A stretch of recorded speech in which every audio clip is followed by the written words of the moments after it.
السلام عليكم ورحمة الله وبركاته، ورجعنا لكم بملخص فيلم جديد. بتدور أحداث فيلم النهاردة عن بنت بميت راجل بتقدر ترجع حق أبوها بعد ما اتنصب عليها. بس قبل ما نبدأ ما تنساش تطلع على النبي وتشترك في القناة وتفعل زر الجرس عشان يوصلك كل جديد، ويلا بينا نبدأ الفيلم.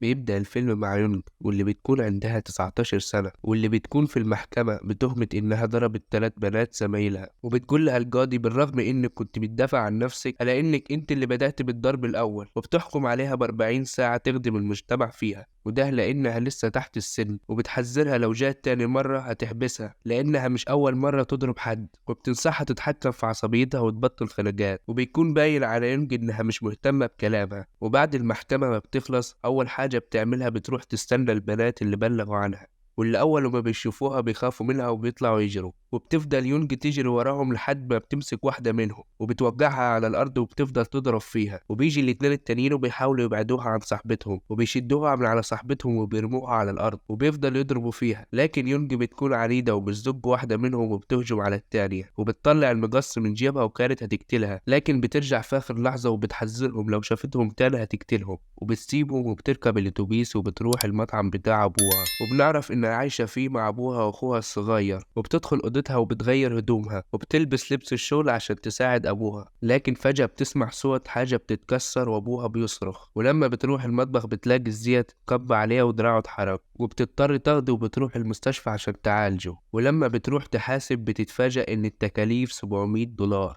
وبتسأل الموظفة ازاي شاشوا وتطلب المبلغ ده، وبتعرفها الموظفة ان التأمين بتاعهم مش شغال ولازم تدفع دلوقتي، ولما التأمين يتفعل فلوسها هترجع. وبتضطر يونج تدفع وبتديها فيزة ابوها، لكن الموظفة بتقول لها ان الفيزا ما فيهاش فلوس تكفي. وبتكتشف يونج ان ابوها بيضيع كل فلوسه على مراهنات الخيول، وبتروح تتكلم معاه وهي متعصبة، وبدل ما يعترف بغلطته بيقول لها لازم تتصرف وتدفع تمن الفاتورة، وده لأنها كبرت دلوقتي والمفروض تعتمد على نفسها. وبتتضايق يونج من كلامه وبتقول له إنه فاشل وإنها مش فخورة بيه، وبتسيبه وبتمشي. وبالليل بنشوف يونج وهي بتغسل لأخوها شعره وبتطلب منه يذاكر عشان ينجح في المدرسة، وبتوعده إنها هتشتغل ويبقى معاها فلوس عشان ينقلوا من المطعم لبيت جديد، وده لأنها بتحبه. وبيفضلوا يلعبوا مع بعض وهم مبسوطين. وبالليل بيروح أبوهم يطمن عليهم وهم نايمين، وبيروح ياخد السكينة من المطبخ وبيخرج بيها من المطعم. وتاني يوم بتروح يونجي تحضر التدريب المهني اللي المحكمة حكمت بيه، وبيحاول المدرب يحببها في المكان لكنها مش بتهتم بكلامه، وبتجيلها مكالمة ولما بترد بتتفاجأ إنها الشرطة، وبتعرف منهم إن أبوها اعتدى على واحد وسرق منه العربية وهرب بيها. وبيقول لها الشرطي إنه راح للمطعم وملقيش أبوها، وبيطلب منها تتصل بيه لو عرفت مكانه.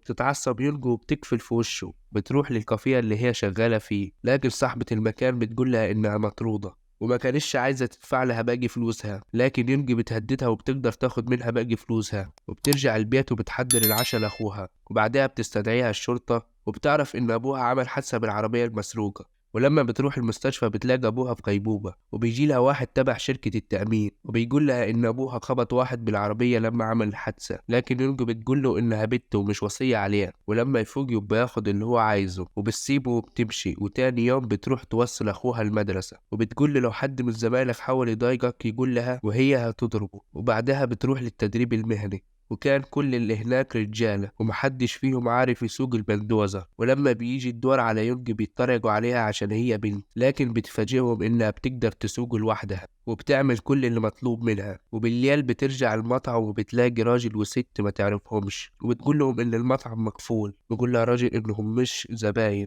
وبيقول لها إنهم أصحاب المطعم الجدد. وبتعرف يونجي إن أبوها باع المطعم لواحد اسمه تشوي، لكن يونجي ما بتصدقش كلامه، وبتجيب الساطور من المطبخ وبتهددهم وبتجبرهم يخرجوا من المطعم. وتاني يوم بتروح لأبوها المستشفى لكنها مش بتلاقيه على السرير، ولما بتسأل الممرضة عليه بتقول لها إنه تعب وودوه لأوضة العمليات. وبتفضل يونج قاعدة مستنياه يخرج، وبيروح الدكتور يتكلم معاها وبيقول لها إن أبوها حالته صعبة وعايش على الأجهزة وممكن يموت في أي لحظة. وبتدخل يونج تطمن عليه وهي زعلانة، وبعدها بتروح يونج للمكان اللي حصل فيه الحادثة، وبتكتشف إن مفيش ممر للمشاة، وده معناه اللي خبطهم أبوها هم اللي غلطانين. بعدها بتروح المستشفى للناس اللي خبطهم أبوها، وبتتخانق مع أم الشاب، وبتلاحظ إن البنت اللي كانت معاه في الحادثة سليمة. ولما بتحاول تعرف منها اللي حصل بتطردها أم الشاب، وبتضطر يونج تستناها تحت المستشفى. ولما بتخرج البنت بتروح تسألها ازاي حصلت الحادثة وإن مفيش ممر مشاة، وبتحاول البنت تهرب منها لكن يونج بتمسكها من إيدها. ولما بتلاقي إن البنت مش بتحس بوجع بتشك فيها وبتفك الشاش اللي على إيدها، ومش بتلاقي أي آثار للجرح أو كدمة على دراعها، وبتعرف يونج إنها بتتمثل. ولما بترجع تاني للمستشفى بتلاقي الشاب وأمه خرجوا،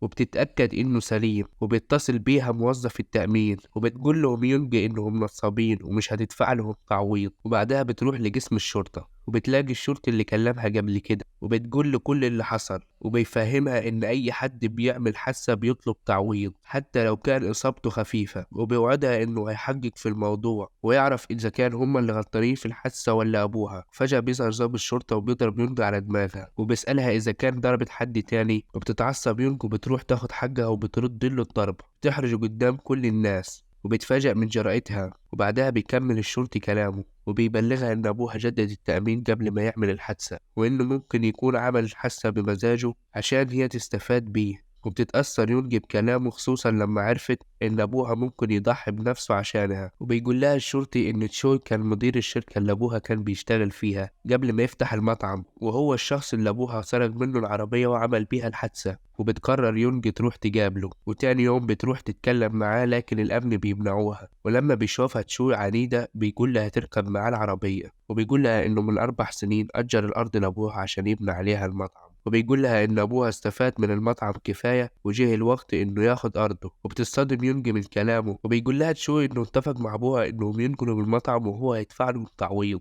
وبينزلها من العربية وبيكون مترشح في الانتخابات. وبتستغرب يونج طالما أبوها كان موافق على بيع المطعم ليه اتخانق معاه وسرق منه العربية، وبتنزل وراه وبتحاول تفهم منه حقيقة اللي حصل لكن مش بيرد عليها، وبيطلب من الأمن يبعدوها عنه. وبيجي لها اتصال من أبوها وبيطلب منها ترجع للمطعم بسرعة. ولما بتروح بتلاقي الناس اللي أبوها مديون لهم مكسرين المكان، وأخوها قاعد على الأرض وبيعيط، وبتضطر تاخده وبتروح لعمتها. ولما بتوصل بتطلب منها تخلي أخوها عندها لكنها بتحس إنها مش مرحبة بيهم، وبتاخد أخوها عشان يمشوا. ولما بتمسكه من دراعه بيتقلب، وبتكتشف إن عليه آثار ضرب، وبيقول لها إن الناس اللي اقتحموا المطعم هم اللي عملوا فيه كده، وبتكون عايزة تاخده جسم الشرطة عشان تعمل محضر. وبتقول لها عمتها إن كل اللي بيحصل بسبب أبوها، وإنه ضيع الفلوس على المراهنة والمفروض كان يسمع كلام المدير تشوي ويسيب له المطعم. وبتتعصب يونجو وبتقول لها إن أبوها في المستشفى في غيبوبة وما تعرفش إذا كان هيفوق ولا لأ، وبتاخد أخوها وبتسيبها وبتمشي. ولما بترجع للمطعم بتفتش في تليفون أبوها وبتلاقي تسجيل ما بينه وبين تشوي،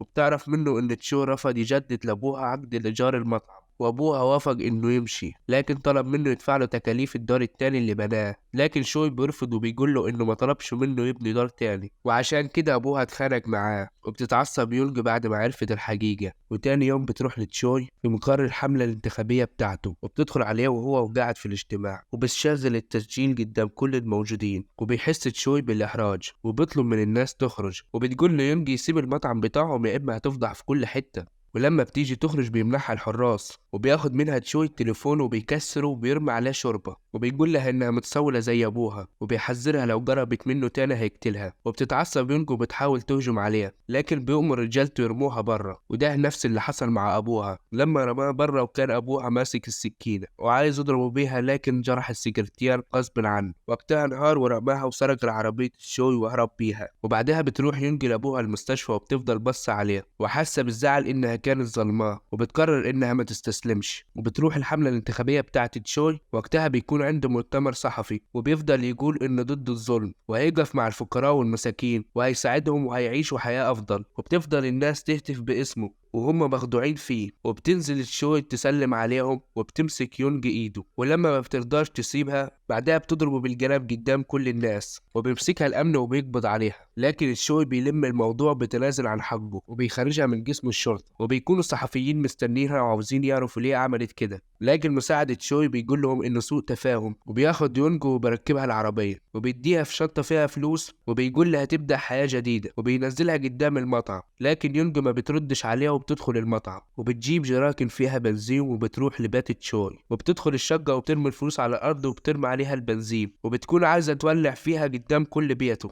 لكن الأمن بيبلعها في آخر لحظة وبيطلبوا لها الشرطة، لكن يونج بتهرب في آخر لحظة قبل ما يوصلوا، وبترجع يونج للمطعم وبتلاقي التلات بنات اللي ضربتهم وهم ماسكين أخوها وبيضربوا فيه، ولما بتجري يونج عشان تنقذه بيكون معاهم واحد بلطجي وبيضربها وبيشدها من شعرها على الأرض وبيهددها إنها تقرب منهم تاني، وبتشتمه وبتعصب البلطجي وبيفضل يضرب فيها لحد ما بيغمى عليها، وبيروح أخوها الصغير وبيقف قدامه عشان يدافع عنها وبيكون البلطجي هيضربه، لكن البنت بتقول كفاية لحد كده، وبعدها أخوها بيسندها وبيدخلها المطعم وبيدور على بطن عشان يعالج جروحها، لكن يونج بتنده عليه وبتحضنه وبتنهار من العياط ومش عارفة تعمل ايه، وتاني يوم بتاخد أخوها وبيروحوا المستشفى عشان يشوف أبوها، وبتمضي على استمارة بتوافق فيها إنهم يحوش أبوها من على الأجهزة عشان يرتاح لأنها فاقدة الأمل، وبيجرب أخوها من أبوها وبيودعه، وبتمسك يونج إيد أبوها وهي بتعيط وبتحضنه وبتقول له خلاص تقدر ترتاح، وبيشيل الدكتور الأجهزة من عليها وبيموت، بعدها بتاخد أخوها وبتسيبه عند عمتها،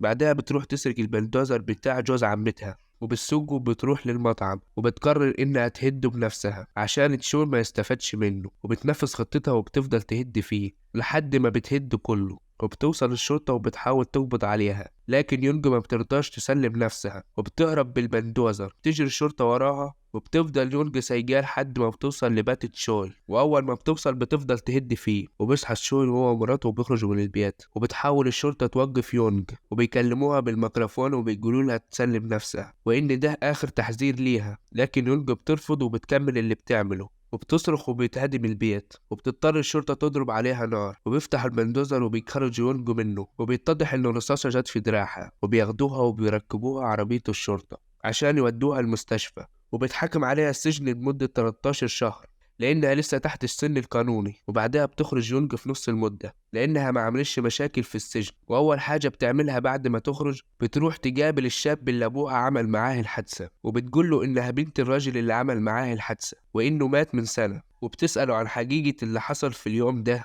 ولما بتحس إنه مش عاوز يقول لها بتسيبه وبتمشي، لكن الشاب بيحس بالذنب وبينادي عليها وبيقول لها إن هو وصاحبته كانوا سكرانين ومش في وعيهم، وفجأة صاحبته طلعت على الطريق وهو راح وراها، ووقتها أبوها ظهر بالعربية وبيقول لها إن أبوك حاول يدوس فرامل لكن ما قدرش يتحكم في العربية وعملت حادثة، واعتذر لها واعترف لها إن هو اللي غلطان، واتصدمت يونج بعد ما عرفت إن أبوها كان مظلوم، وبتسيب الشاب وبتمشي من غير ما ترد عليه، بعدها بنشوفها وهي عايشة مع أخوها في أوضة فوق السطح، وأخوها بيكمل دراسته وهي بتشتغل عشان تصرف عليها، ولما بتكون في المطعم بيجيلها رسالة من شركة التأمين بتقول لها إن المحكمة أثبتت إن أبوها مات في حادثة وما حاولش الانتحار، وإن شركة التأمين هتدفع لهم 150,000 دولار تعويض وبيعتذروا لها عن التأخير، وبتصدم يونج إن أخيرا الحقيقة ظهرت وحقها رجع، وبتقرر تبدأ حياة جديدة مع أخوها وتبعد عن المشاكل. وبكده بيكون خلص فيلم النهاردة. لو عايز فيلم جديد اشترك في القناة وفعل زر الجرس عشان يوصلك كل جديد، ويلا سلام.